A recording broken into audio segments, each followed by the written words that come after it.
3 signes qui montrent que vous êtes dépendant affectif.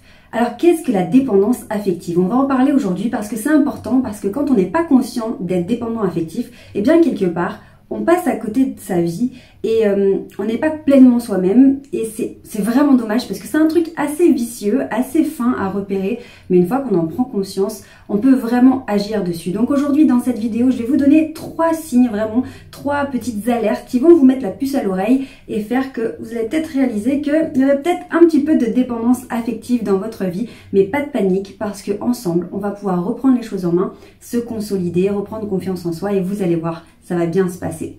Je dois vous avouer quand même que, ayant été malade pendant plus de 10 ans, mes problèmes de santé ont fait que je me suis un peu oubliée.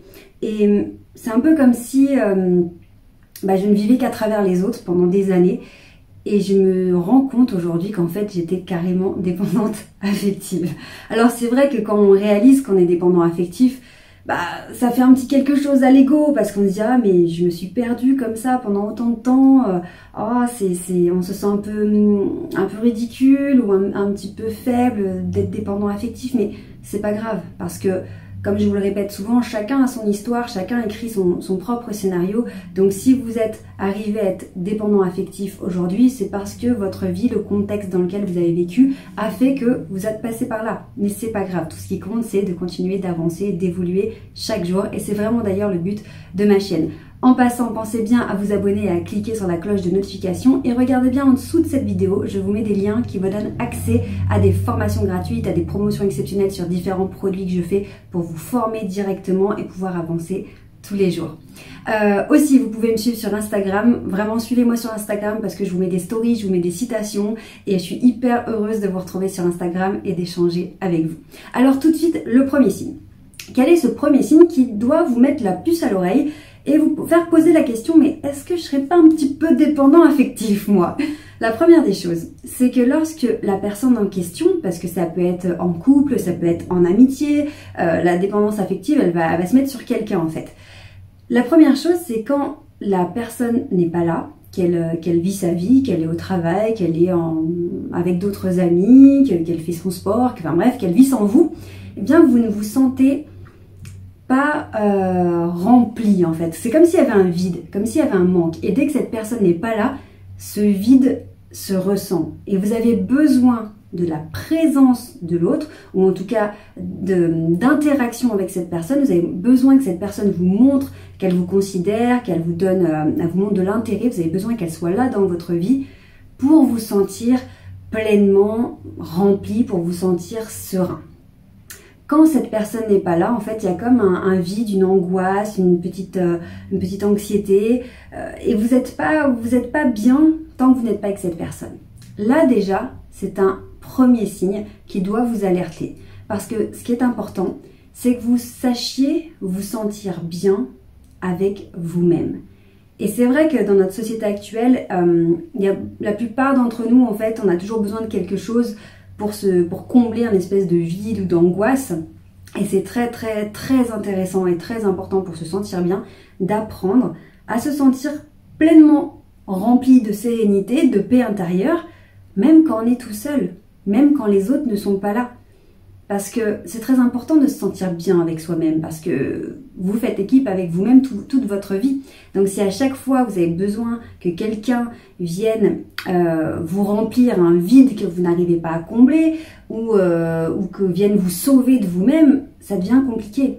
Et là, on devient dépendant de quelqu'un d'autre qui vient nous soulager de nous-mêmes, qui vient nous sauver de nous-mêmes.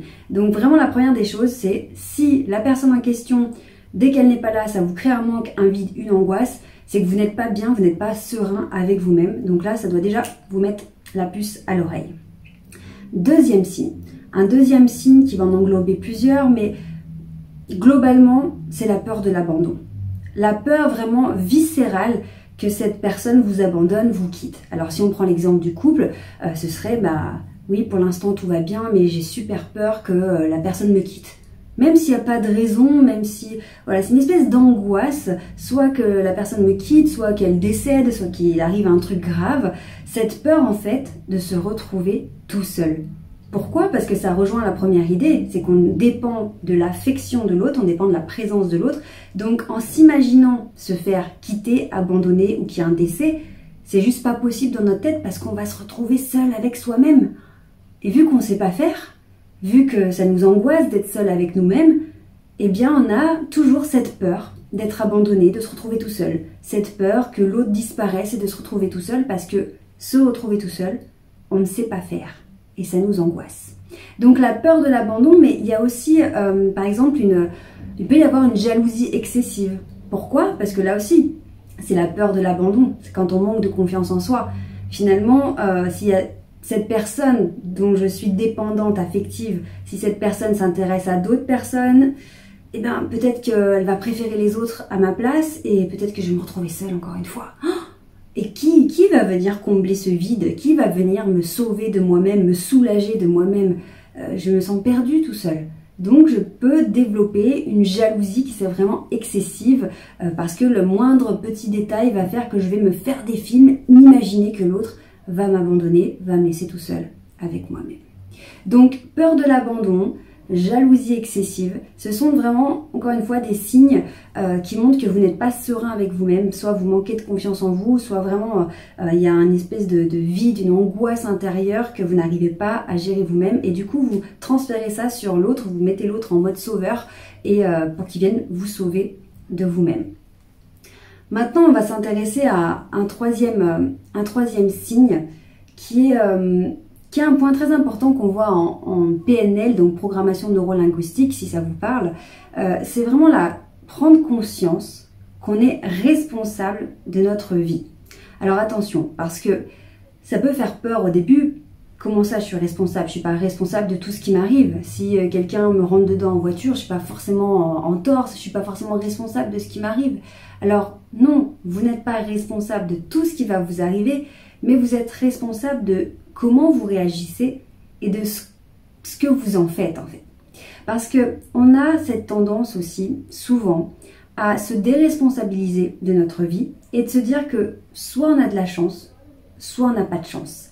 Et du coup, c'est comme si on était là, victime, complètement soumis à ce qui allait nous arriver, soumis aux éléments extérieurs sans avoir aucun pouvoir dessus.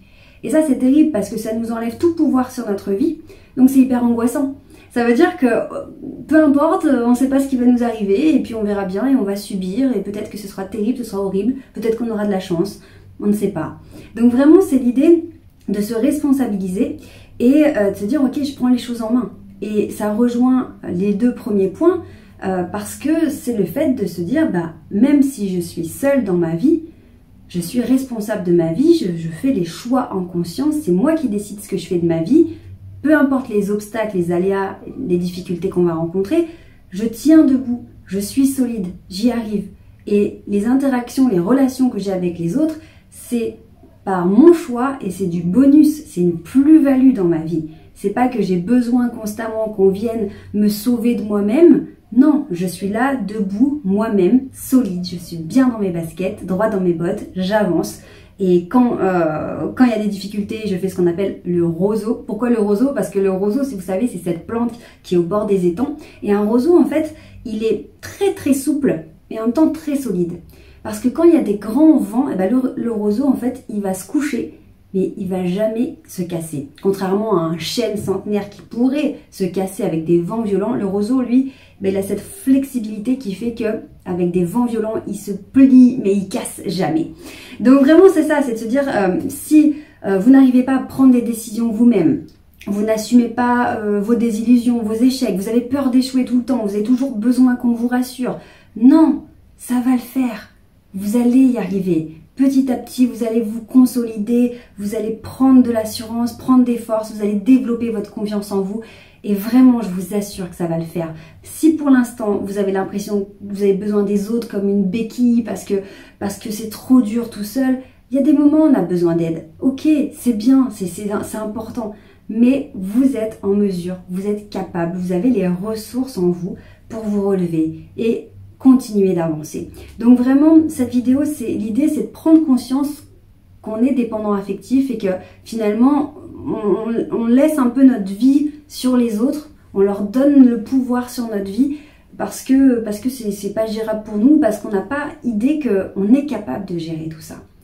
Honnêtement, quand j'étais très malade, très fatiguée, très angoissée pour mon avenir, parce que vraiment je voyais pas ce que j'allais devenir, vraiment j'avais l'impression que j'avais aucun pouvoir sur ma vie, que j'étais j'étais perdue et du coup j'essayais de me rassurer grâce aux autres.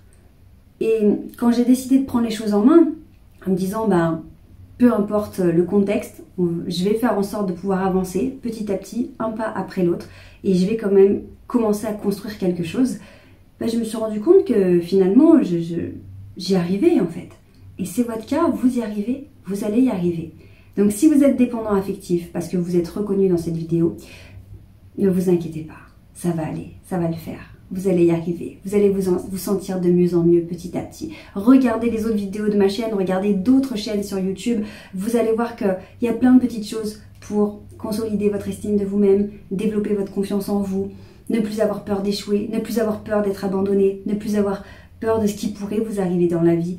Vous allez voir que quand on arrive à atteindre cette paix intérieure, waouh, la vie elle devient beaucoup plus belle. Vraiment. En tout cas, c'est vraiment ce que je vous souhaite. Si vous avez des questions, n'hésitez pas à les mettre en commentaire. Je vous rappelle de bien regarder sous cette vidéo parce que vous avez différents liens pour les formations gratuites. Prenez bien soin de vous et on se retrouve dès demain pour d'autres vidéos. Ciao!